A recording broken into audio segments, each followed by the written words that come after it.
మొన్న కొన్ని పరిస్థితుల గురించి చూస్తూ ఉన్నాను ఆంధ్రప్రదేశ్లో. నేను తెలంగాణలో ఉన్నప్పటికీ కూడా ఆంధ్రప్రదేశ్ వాసిని, చదువుకున్నది, పుట్టింది, పెరిగింది, అక్కడ విద్యాభ్యాసం చేసి విద్యార్థి నాయకురాలుగా కూడా ఎదిగింది ఆంధ్రప్రదేశ్లో. అలాంటి చోట నా సోదరులు, నా చెల్లెళ్ళు, నా అక్కలు, నా కుటుంబం, ఆ తెల్లు నాది ఆంధ్రప్రదేశ్, నా బిడ్డ అది ఆంధ్రప్రదేశ్. అలాంటి ఆంధ్రప్రదేశ్లో అరాచకాల అన్యాయాలు జరుగుతూ ప్రజలంతా కూడా ఓటు వేయడానికి భయపడుతూ ఉంటే, కొంతమంది నాయకులంతా కూడా ఇంకా కూడా మమ్మల్ని ఏమైనా జగన్ చేస్తాడేమోననే ఆలోచనతో ఉంటే నేను ఛాలెంజ్ చేసి చెప్తున్నా, ఆడవారు నా జన్మభూమి రుణం తీసుకోవడానికి నేను వస్తున్నాను. ఆడవారంటే ఎవరు అనుకుంటున్నారు?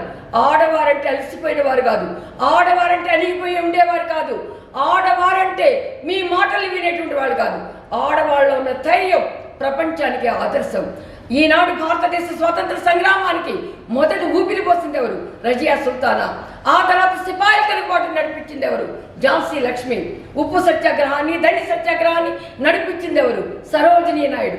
ఆంధ్రప్రదేశ్లోని మహిళలైతే గాంధీజీ గారు ఆంధ్రప్రదేశ్కి వస్తే తమ మెళ్లలో పుస్తకాలు కూడా తీసుకొచ్చి జై భారత్ అంటూ, వందే మాతరం అంటూ నినదించింది ఆంధ్రప్రదేశ్.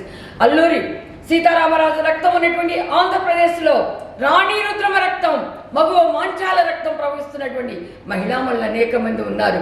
మగువ మాంచాల తన భర్త బాలచంద్రుడిని యుద్ధానికి పంపడం కోసం ఆయనకి పసుపు కుంకుమలు పెట్టడమే కాక, నీ కోసం వీర కంకణం తెచ్చాను వీరుడా, లే, అవసరమైతే మా కంకణాలన్నీ కూడా నీకు మంగళహారతలు ఇస్తాయని చెప్పి ఆయన ముందుకు నెట్టి వెన్ను తట్టి ప్రోత్సహించినటువంటి వీరవనితలు ఉన్నటువంటి పలనాటి గడ్డను మర్చిపోయారా?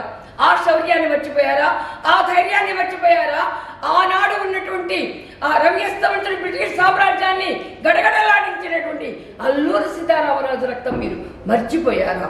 అంతేకాదు, జమీందారీ ఉద్యమానికి వ్యతిరేకంగా పోరాడిన మహోన్నతమైనటువంటి నాయకులన్నింటి ప్రజాస్వామ్యానికి ఎంతో గొప్పతనంతో ముందుకు తీసుకువెళ్ళినటువంటి శౌర్య పరాక్రమాల భూమి అయినటువంటి ఆంధ్రప్రదేశ్లో మనం పిరికివారిగా బతకొద్దు, మనం ధైర్యం లేని వారిగా బతకొద్దు, మనమంతా కూడా వీరత్వం లేని వారిగా బతకొద్దు. అరాచకాలను అంతమొందిద్దాం, అన్యాయాలు ప్రతిఘటిస్తాం, ధైర్యంతో ముందడుగు వేద్దాం. ఒక అడుగు 100 అడుగులకు కారణమవుద్ది, ఒక విప్లవం 100 విప్లవాలకు కారణమైంది. అడ్రస్ లేని ఆంధ్రప్రదేశ్గా మార్చినటువంటి ఒక పిరికి యొక్క పరిపాలన చూద్దామా? లేకపోతే ప్రజల కోసం ప్రపంచ పటంలోని ఆంధ్రప్రదేశ్ నిలిపినటువంటి చంద్రబాబు నాయుడు గారి యొక్క పరిపాలన చూద్దామా? ఆలోచించుకుందాం.